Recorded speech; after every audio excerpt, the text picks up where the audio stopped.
What's going on, football fans? Today is February 9th. I'm Kevin Carroll. He's Joe Soprano. As always, we're here for tlsportsbetting.com. Everything you need to get ready for a big football weekend. And there is literally no bigger football weekend than the one we've got coming up.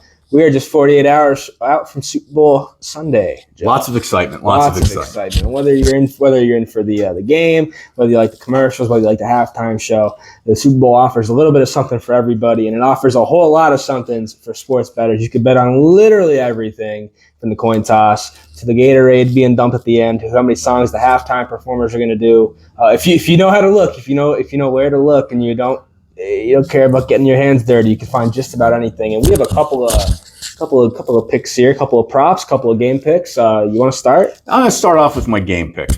Now, to be honest with you, if this was a regular season game, I probably wouldn't go near it, because I think it's going to be a very close game. It's going to be a tight game. It could go either way. These two teams are very even. I'm going to put my money on the Kansas City Chiefs, though, mainly because of the experience with Mahomes and Andy Reid. I think Andy Reid's a little bit better coach than Kyle Shanahan. Andy Reid's been there before. He hasn't blown a 25-point lead in the Super Bowl, which, the other guy might have done when he was an offensive coordinator somewhere. So I like the Chiefs. They're only getting 1.5 at this point. I should have jumped on them right after the championship games. I didn't do that. I'll look at that line come Sunday afternoon.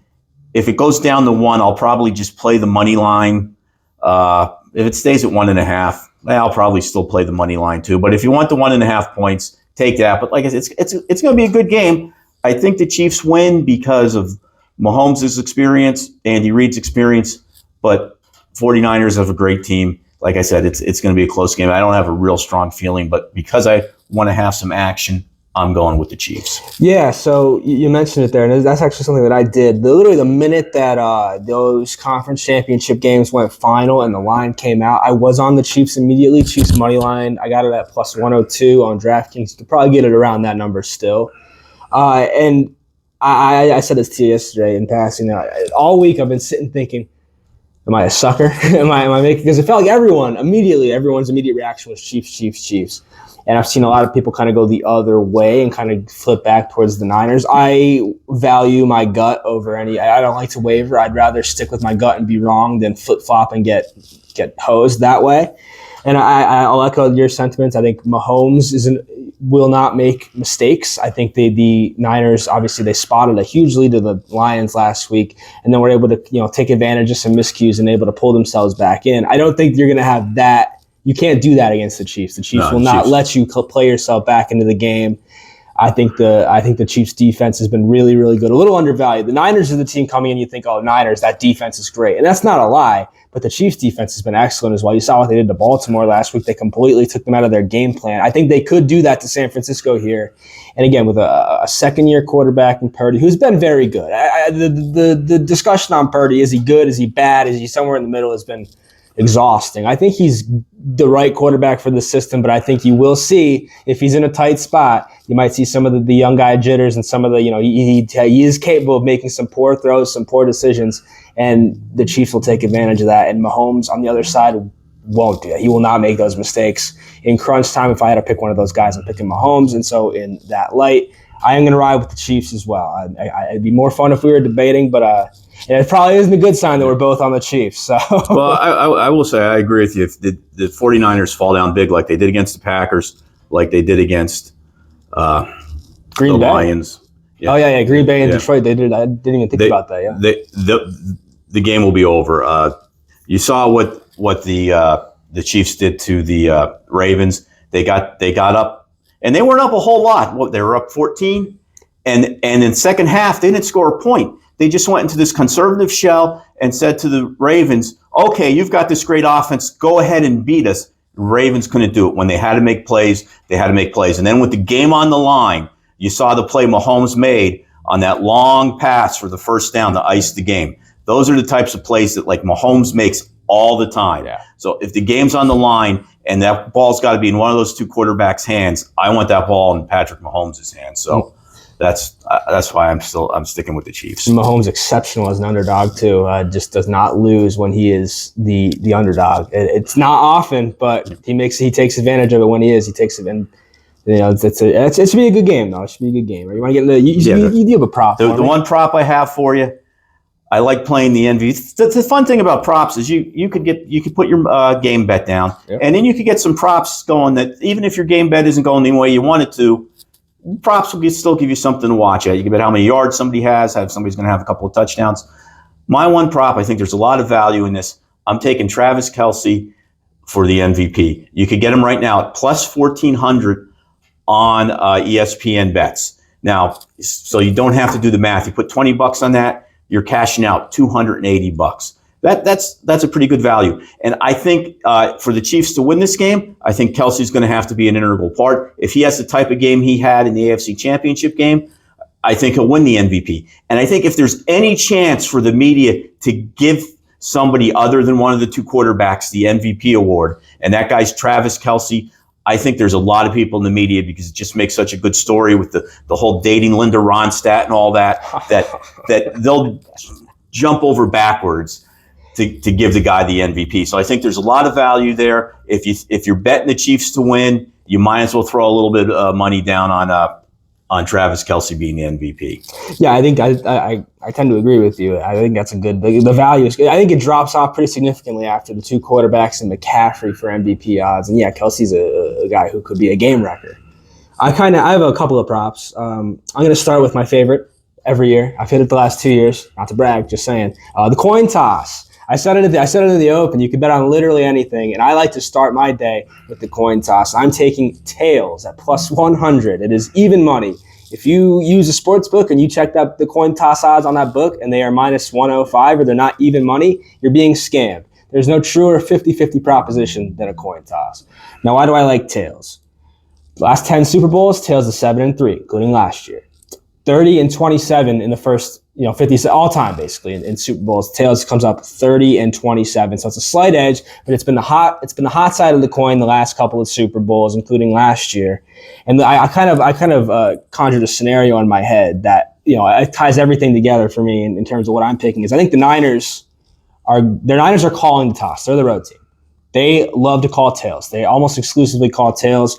I think they call tails. I think they win the toss and then lose the game, because teams that have won the coin toss before last year, the Chiefs won the toss, won the game. Before that, you had to go back to the Seahawks when they beat the Broncos for the last team to win the toss and the game. I think it reverts back to the trend where the Niners win the toss and go on and lose the game. So I am sticking with tails. I took tails last year. It paid off.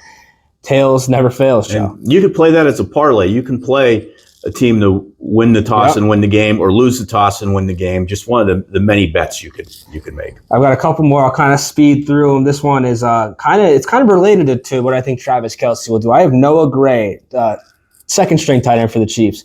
I had the over 12.5 reception yards for Noah Gray. I think, again, Travis Kelce is a guy that just demands attention. But the Chiefs do run a lot of two tight end sets. Noah Gray's out there a lot. He blocks more than he goes out and makes catches, but in 10 out of 17 he played in 16 regular season games. In 10 of those games, he went over 12.5 receiving yards. In 2 of 3 playoff games, he's gone over 12.5 receiving yards. In the last playoff game against the Ravens, he actually went under the number, but got more targets than he had in either of the first 2 playoff games. He was targeted 5 times, only had 2 catches, but it shows that they're kind of looking his way a little bit more. And if you think Kelce's going to have a monster game, then the Niners are going to want to take him away, so it might lead to more catches, more looks for Noah Gray. He's averaging just under 11 yards per catch this year, not yards per reception. He's someone who could just kind of slip open in the middle of the field and get you 11 and 12 yards. So we only probably need 1 or 2, at the most 3 catches from him. I think that happens. I think it's a good number, and I like to look at those guys as opposed to some of the stars, because the star totals for yards are always a little high, and you never know where the ball is going to go. It's a little dicier that way.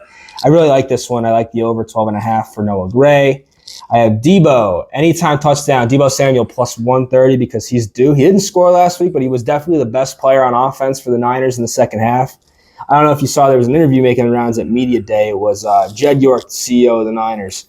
He said that the GM of the Niners, John Lynch, went down into the locker room at halftime against the Lions, and Deebo basically went up to him and said, "Give me the expletive ball." And he's that kind of player. He's the truest gadget player in the league. You can play him at running back. You can play him in the slot. He can kill you in so many different ways. And I think they need him to be. I think he's the X factor for the Niners if they are to win this game. I think he's going to need to be huge. So I think plus 130 is pretty good value. It's better than you'll get for like McCaffrey was going off at minus 235 to score a touchdown. That's crazy. That is insane. Well, he does score just about every game. I know. It's just that I know he's probably as much of a lock as anybody in the recent memory to score in the Super Bowl. It's just not crazy to see that number. And then I got one more for you. And this one's not. There's really no logic to this. There's no numbers. But I have the first touchdown to be under 23.5 yards. That's minus 110. All my odds are at DraftKings. It's the book I'm using nowadays.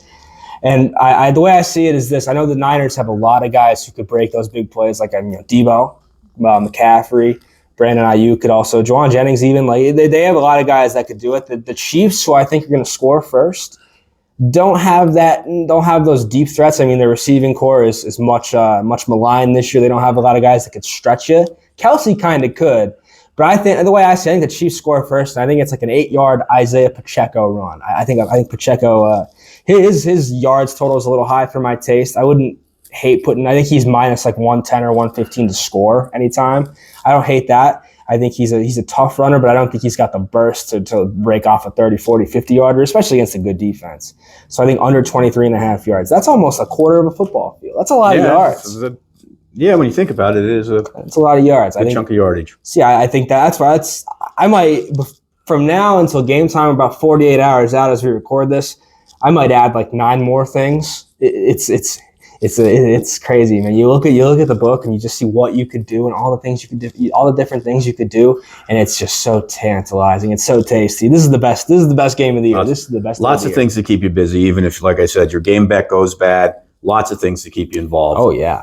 You could still come out on top even if you make the worst pick against the spread or on the total you've ever made in your life. You could still claw back, and you could always find them in the middle of the game too. There's always in-game props. There's always moving lines based on the way the game's going. So you literally, the action doesn't stop when the ball gets kicked. The action goes all the way to the end. Like I mentioned, if you know where to look, you could even bet on the Gatorade being dumped on the winning coach at the end. What color do you think the Gatorade's going to be?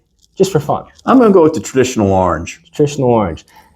Orange is probably a safe bet. I don't know what the trends are in that. I wasn't digging that deep. I know I was getting really into the coin toss numbers. Unfortunately, there's no historical data for any Las Vegas Super Bowls because it's the first one. Last year, I was able to look at some of the Glendale and Phoenix area Super Bowls to figure out why I like tails, and it worked out. Tails never fails, Joe. Now you say that, I might just put some money on heads just to be contrarian. And that's the way it's a coin flip, It's literally a coin flip. It is as 50-50 as you can get. Tails never fails, dog. And I want to leave it at that. I just want that to be the last thing that people hear. Besides, of course, if you're getting ready for the big game and you wanna figure out where you want to go with your action, what do you want to bet on? TLSportsBetting.com has everything you need. Every pick and prediction, analysis, everything you need to get ready for the Super Bowl is there at TLSportsBetting.com. We've got everything for you. It's going to be a big, busy day on Sunday, so make sure you get every bit of info you can get. You don't want to miss out. You don't want to miss a tidbit. You don't want to miss a little stat, a little obscure number that you didn't notice, because those could be the difference between winning money and losing money, and you don't want to miss out. So be sure to head to TLSportsBetting.com. We will have everything you need for Super Bowl Sunday. So again, thank you for watching the video as always, and enjoy the Super Bowl, folks.